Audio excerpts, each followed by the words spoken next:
Dalam muqaddimah Al-Quran, introduction Al-Quran, Tuhan memperkenalkan 3 golongan saja di muka bumi ini. Golongan yang pertama ialah mukmin hakiki. Golongan yang kedua kafir hakiki. Dan golongan yang ketiga munafik. Wa minan nasi man yaqulu amanna billah wa ma hum bimu'minin. Ada satu golongan mereka kata kami beriman dengan Allah, tapi sebenarnya mereka tidak beriman.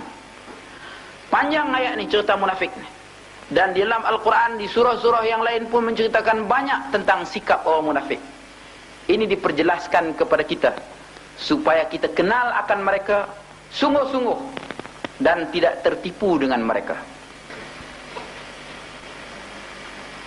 Saudara-saudara yang sekalian, ulama yang disuruh oleh Rasulullah kita mengikutinya ialah ulama yang membawa kepada yakin.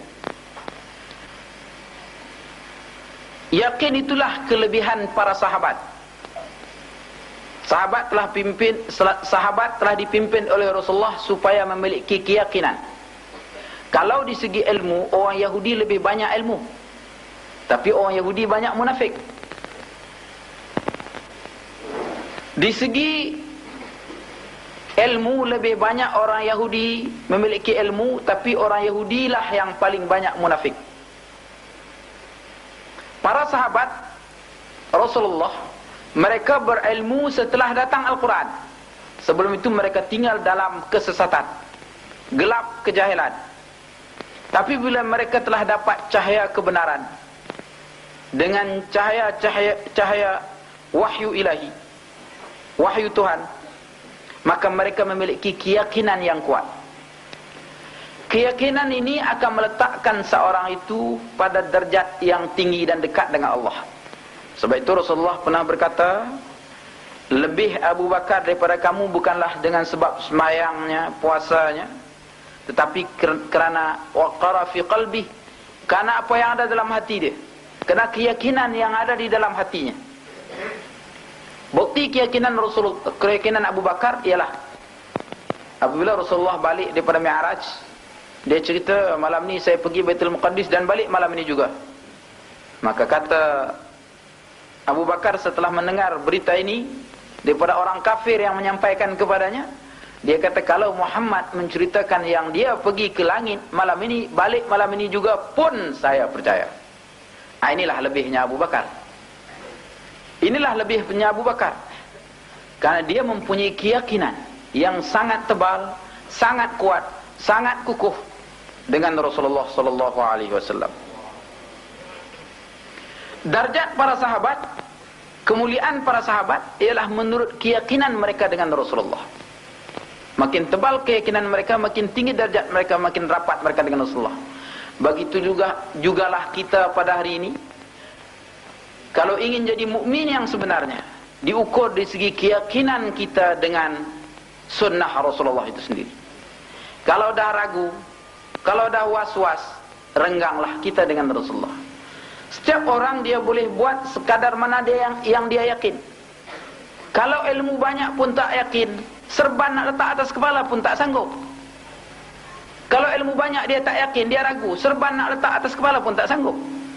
Sebab serban ni bukan ada untung dunia, ada untung pahala di akhirat. Hanya orang yakin boleh buat.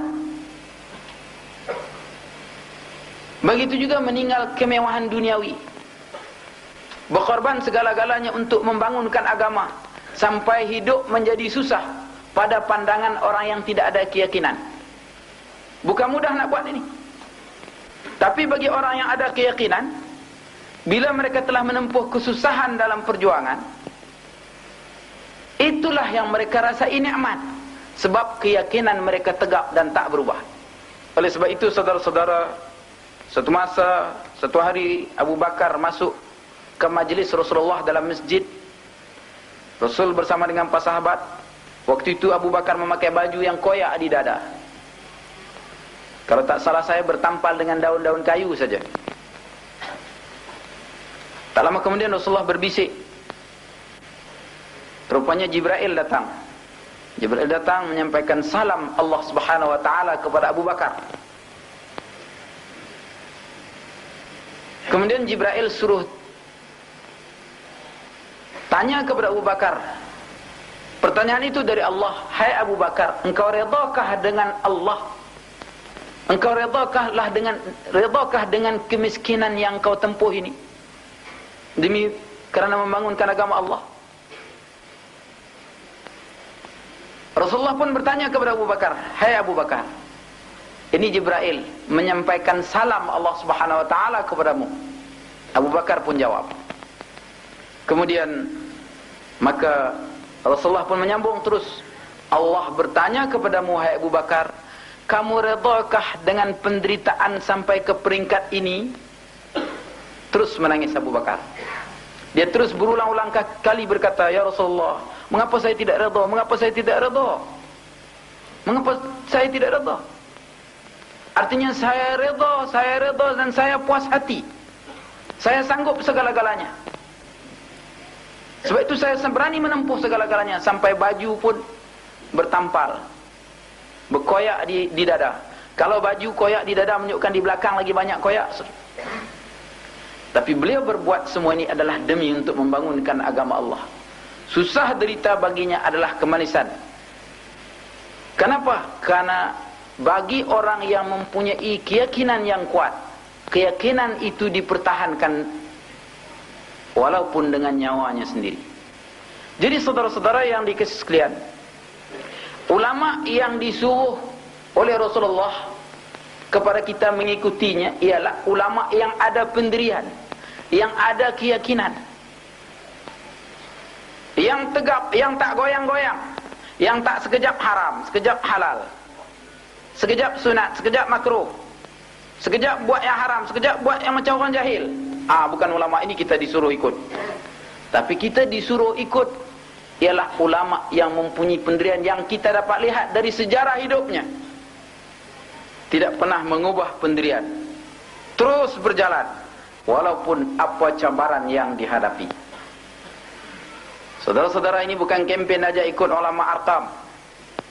Tukang cakap ini bukan ulama, darjah 6 sekolah Melayu pun tak lulus, Nahu pun tak tahu. Orang ukur ulama sekarang ialah ulama yang tahu nahu, tahu sorab, tahu mantik, tahu ma'ani, tahu bayan, tahu apa, ada ijazah BA, MA, kalau boleh ijazah itu daripada Amerika ataupun Britain, daripada kafir Yahudi yang menjadi guru mereka. Ini ulama yang patut menjadi contoh mengikut zaman sekarang.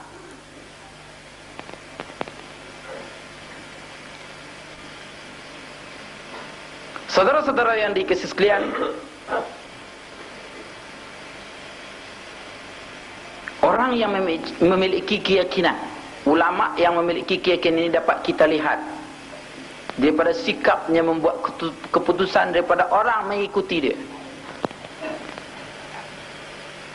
Saya ingin membawa beberapa riwayat dalam sejarah Islam, ulama-ulama yang ada pendirian, yang ada keyakinan ini. Ada seorang ulama tinggal di sebuah daerah di Syria. Dia duduk di bawah pemerintahan kerajaan Turki. Dia bangun untuk menegakkan sunnah Rasulullah di daerah tersebut. Kerana caranya itu tersendiri. Maklum dah akhir zaman ni, dah tak ada lagi cara sunnah Rasulullah. Manusia berbangga dengan duniawi. Kerajaan Turki akhir itu pun dah lebih kurang kerajaan barat saja. Satu masa dia telah ditahan. Setiap hari diperintahkan untuk menghadap sultan. Pukul 8 pagi dia kena menghadap sultan. Dan sultan bagi tahu menteri-menteri dia, jangan siapa pun bangun orang ni masuk. Tapi biasanya bila ulama ni dibawa masuk, di balik kaca tingkap dia berjalan, sultan tu terbangun sendiri, tak larat nak duduk. Hari pertama menteri-menteri dia tak kata apa-apa. Hari kedua menteri-menteri dia tak kata apa. Hari ketiga menteri dia bertanya, mengapa tuanku bangun dulu, sedangkan tuanku bagi tahu pada kami jangan bangun? Saya tak tahan tengok mata dia. Mata dia macam ada satu kuasa yang saya pun terpaksa menghormati dia. Ini pengakuan yang sebenarnya. Jadi saudara-saudara yang dikasihi sekalian, ulama